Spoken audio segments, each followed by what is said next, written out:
সরকারি কর্মচারীরা বিগত প্রায় 11 বছর যাবৎ একই বেতন কাঠামোতে বেতন ভাতা পাচ্ছেন। ইতিমধ্যে মূল্যস্ফীতিজনিত কারণে জীবনযাত্রার ব্যয় অনেক বৃদ্ধি পেয়েছে। আমরা সরকারি কর্মচারীদের জন্য নতুন বেতন কাঠামো আগামী 1 জুলাই 2026 হতে ধাপে ধাপে বাস্তবায়ন করার ঘোষণা দিচ্ছে মাননীয় স্পিকার। সরকার শিল্প, সেবা, ক্ষুদ্র ও মাঝারি উদ্যোগ, তথ্য প্রযুক্তি এবং আধুনিক কৃষিভিত্তিক শিল্পে কর্মসংস্থান সম্প্রসারণকে সর্বোচ্চ গুরুত্ব দিচ্ছে। শ্রমবাজারের চাহিদা ভিত্তিক কারিগরি ও বৃত্তিমূলক প্রশিক্ষণ সম্প্রসারণ, তরুণ উদ্যোক্তাদের অর্থায়ন সহায়তা এবং নারী ও প্রান্তিক জনগোষ্ঠীর কর্মসংস্থানের সুযোগ বৃদ্ধি করা হচ্ছে। মেধাভিত্তিক বাংলাদেশ বিনির্মাণের লক্ষ্যে সকল ধরনের নিয়োগ, বদলি ও পদোন্নতিতে মেধা, সততা, দক্ষতা, অভিজ্ঞতা, প্রশিক্ষণ, যোগ্যতাই প্রধান মাপকাঠি হিসেবে বিবেচনা করা হবে। সরকারি কর্মচারীরা বিগত প্রায় 11 বছর যাবৎ একই বেতন কাঠামোতে বেতন ভাতা পাচ্ছেন।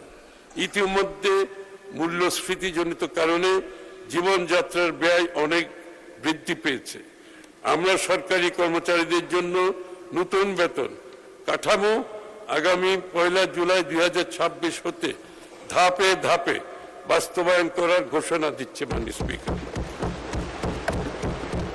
দেশের বিভিন্ন অঞ্চলের মধ্যে অর্থনৈতিক, সামাজিক, অবকাঠামোগত বৈষম্য কমিয়ে সমতা ভিত্তিক সুষম উন্নয়নে বহুমুখী পরিকল্পনা বাস্তবায়ন করা হচ্ছে।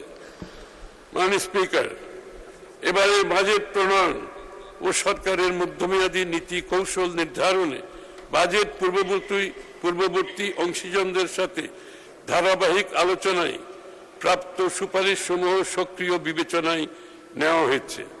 বর্তমানে সীমাবদ্ধতা ও চ্যালেঞ্জ সত্ত্বেও আমরা মনে করি নতুন বাজেট অর্থনীতিতে ইতিবাচক পরিবর্তনের সূচনা করবে। বিনিয়োগ বান্ধব পরিবেশ সৃষ্টি, কর্মসংস্থান সৃষ্টি, উদ্যোক্তা বিকাশ এবং উৎপাদনশীল খাতের সম্প্রসারণের মাধ্যমে অর্থনীতিকে আরো গতিশীল, শক্তিশালী করা হবে।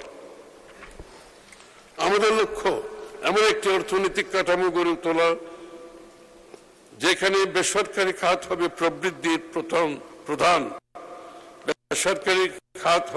প্রবৃদ্ধির প্রধান চালিকা শক্তি এবং তরুণ ও নারীদের জন্য সৃষ্টি হবে নতুন সম্ভাবনার ক্ষেত্র।